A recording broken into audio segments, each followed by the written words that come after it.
Bueno, hola, ¿qué tal? ¿Cómo están? Aquí les habla Patricia Bioti-Bancoff, soy licenciada en psicología y seguimos trabajando en el programa Aprender a Vivir en Salud, ¿sí?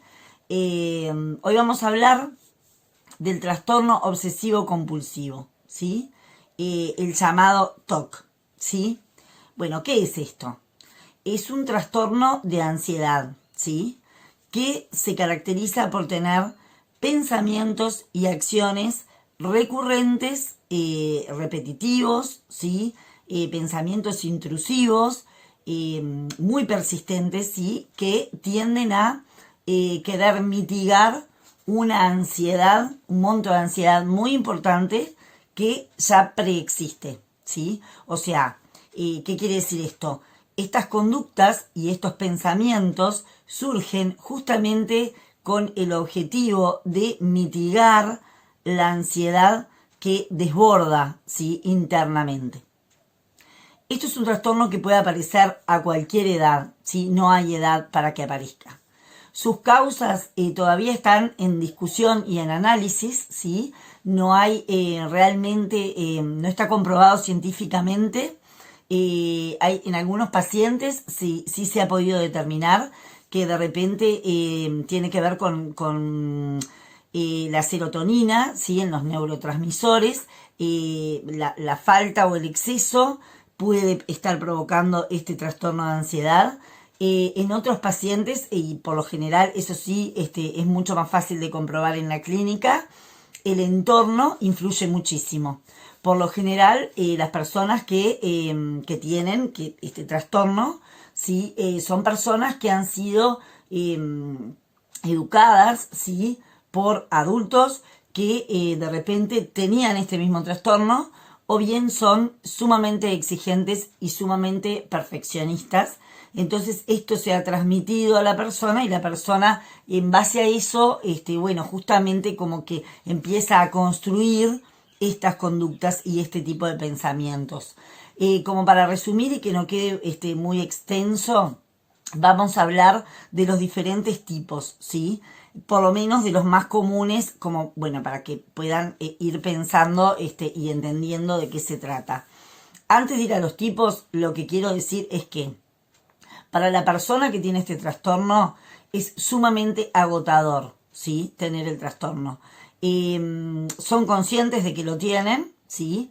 Por lo general no llegan a la consulta por voluntad propia y por este trastorno, sino que consultan por otro motivo y bueno, y después sale este trastorno. Entonces, bueno, ahí se puede trabajar. Los que viven con este tipo de personas que tienen este trastorno también suelen agotarse, ¿sí? Porque ahora vamos a ver los tipos y entonces se van a dar cuenta que para el entorno estar en compañía de una persona que tiene estos síntomas en realidad es también muy cansador y muy difícil y genera mucho conflicto. En cuanto a los tratamientos para esto, hay tratamiento con medicación, ¿sí? Con antidepresivos, son tratamientos bastante a largo plazo. Como todos saben, algunos antidepresivos generan efectos secundarios como la disminución de la libido, ¿sí?, el deseo sexual, o se retarda mucho el orgasmo o la eyaculación en el hombre. Entonces esto también después termina generando una disfunción sexual. Entonces, como quien dice, se arregla por un lado un síntoma, pero se desatan efectos secundarios en otros aspectos. Además del tratamiento con medicación y en algunos casos sin necesidad de la medicación, esto se puede trabajar con psicoterapia, ¿sí?, en manos de profesionales de la salud, psicólogos. Son tratamientos que también llevan un tiempo, pero que son efectivos porque si bien no van a erradicar absolutamente el trastorno, sí se les da herramientas a la persona para que pueda dominar o manejar de una forma diferente estos pensamientos o estas acciones que se le presentan cuando tiene un monto de ansiedad muy importante. Bueno, vamos a los tipos como para que se entienda bien de qué estamos hablando. Uno, el más común, y que se van a ver de repente identificados, ojo, puede pasar que tengamos algunas de estas conductas y no necesariamente tenemos un TOC, ¿sí? Un trastorno obsesivo compulsivo. Por eso les aviso, porque suele pasar que las personas se sientan identificadas con uno de los tipos o con varios y piensen, bueno, tengo un TOC, ¿no? No necesariamente. Ahora con todo esto del COVID, además de la gente que tiene fobias y bueno, y justamente con todo esto que estuvimos atravesando todos, la gente que tenía fobias las tiene mucho más, digamos, intensas, ¿sí? Bueno, también la gente que tenía trastornos obsesivos compulsivos también se intensificaron con todo esto del COVID, ¿sí? Uno de ellos es la persona que tiene como una obsesión, ¿sí? Porque todo esté limpio, desinfectado, por el lavado de manos absolutamente constante y la desinfección de todo, de los alimentos, de los ambientes, ¿sí? Personal, pero de una manera como exagerada, ¿no? Como que no pueden parar de tener esta conducta porque piensan que si no van a ver, pueden ser contaminadas ellas mismas o las personas que están a su cargo, ¿sí? Entonces esto se convierte en una conducta reiterada, compulsiva y que realmente le genera mucha demanda de energía, ¿sí?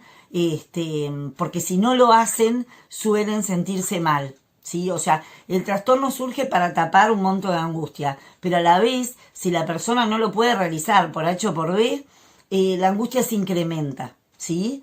Entonces, bueno, este es uno de los más comunes, ¿sí? En el que también hoy con todo esto del COVID, que todos tenemos que cuidarnos y todos tenemos que tener justamente estas precauciones y extremarlas si no las teníamos como costumbre, ¿sí? Y es para que se instale, porque es una cuestión de prevención, ¿sí? Que creo que todos ahora va a haber un antes y un después del COVID-19 y que bueno, después vamos a conservar en muchas de estas conductas de cuidado porque están buenas para la salud. Pero la línea es muy fina entre lo que es una conducta que no tiene nada de malo, digamos, y una conducta que ya se convierte en un problema. ¿Cuándo se convierte en un problema? Cuando le genera a la persona una disminución de su calidad de vida, ¿sí? Porque realmente la trastorna y trastorna a las personas que están en el entorno.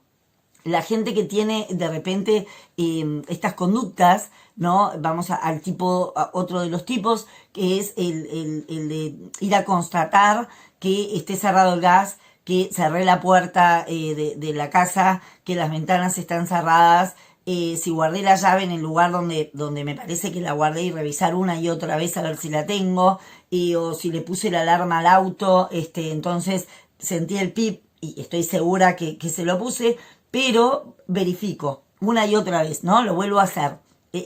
Lo que determina este trastorno, digamos, es cuando las conductas se repiten, ¿no? Como que varias veces hago la misma acción como para quedar segura de que la hice, ¿sí?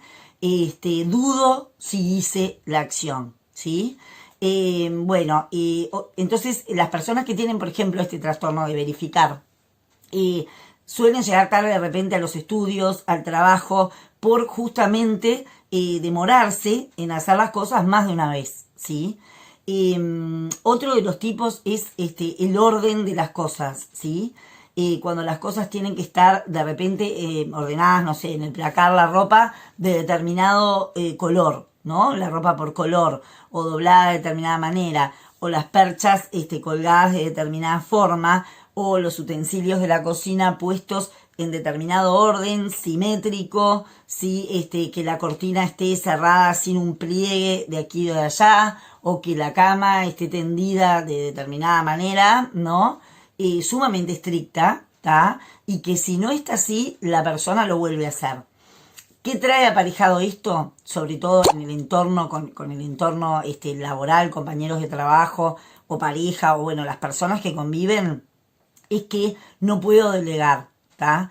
Porque como yo quiero constatar que las cosas se hicieron a mi manera, ¿no? Y dudo hasta de mí misma, de cómo lo hice, también voy a dudar de los demás. Entonces, si yo le pido a otro que de repente ordene, tienda la cama o ordene los utensilios de la cocina, después voy a ir a hacerlo de nuevo, porque seguramente no estuvo así.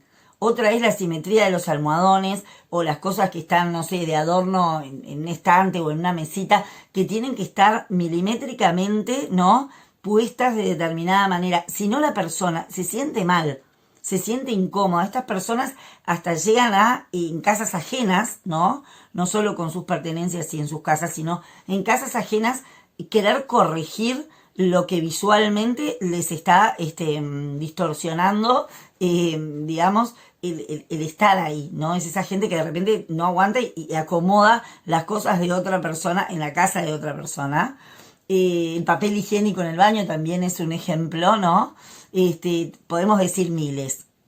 Ojo, vuelvo a reiterar, la línea es muy fina entre, bueno, el tener un orden que es necesario y que es lindo estar en un ambiente con las cosas ordenadas, y otra cosa es la obsesión, ¿no? Esto compulsivo, esta conducta como que no se puede frenar y que sale y irrumpe para hacerla porque se necesita mitigar o por lo menos creer que así se mitiga la ansiedad. Bueno, ejemplos y tipos hay miles. Están las personas hipocondríacas que están permanentemente buscándose una enfermedad, ¿sí? A sí mismos en el cuerpo o en los síntomas. Suelen leer de qué se tratan las enfermedades, tanto físicas como mentales, como psicológicas. Y entonces después la persona se sugestiona de lo que leyó y empieza a creerse que lo tiene. Entonces van una y otra vez al médico, se hacen una y otra vez análisis y van de un médico a otro, buscando a ver quién le va a decir que realmente tiene un cáncer, porque la persona se autoconvence, ¿no? Dije el cáncer como un ejemplo, ¿no? No solo se lo buscan en sí mismos, sino en el entorno, ¿sí? Empiezan a pensar o a mirarle a alguien del entorno, si tiene un lunar, si tiene un bultito, si no sé, si le vimos algo raro. Entonces la persona empieza permanentemente a pensar en una enfermedad y bueno, y no paran, ¿no? Otra es el pensamiento catastrófico, por ejemplo, el que eso no tiene que ver tanto con conductas, sino solo a nivel mental, ¿no? El pensar que algo malo va a pasar. Son pensamientos como negativos que se agolpan, ¿no? Persistentemente. Y bueno, y empiezo a pensar que algo va a pasar, que si salgo voy a chocar en el auto, o que si sale mi pareja seguramente tiene un accidente. Entonces le doy un valor tan omnipotente a mi pensamiento que llego a pensar y a sentir que eso va a pasar, solamente porque lo pensé, ¿sí? Entonces la persona cae en un estado sumamente de angustia, de desesperación, de decir, bueno, no salgo en el auto, o que no salga otra persona en el auto porque se me presentó ese miedo y ese pensamiento, y bueno, y se le da como digamos, ese poder de que solo por pensarlo va a suceder, ¿no? Otras, digamos, de los ejemplos son justamente relacionados con esto, ¿no? El pensamiento mágico, cuando se vuelve, digamos, lleno de rituales, ¿no? Esta persona que está permanentemente haciendo rituales para todo, ¿sí? Y que como que un poco como que escapa de la realidad, ¿sí? Porque su vida como que se tiñe toda de rituales para todo, ¿sí? Bueno, cuidado con esto, ¿no? Es un límite muy fino el que hay entre, bueno, no tengo un trastorno y lo tengo, ¿sí? Entonces, cuidado con esto, con de repente la gente que está, digamos, muy pendiente de lo que le dicen con respecto a su vida, y suele sugestionarse, ¿no? O esa gente que de repente está en un plano como de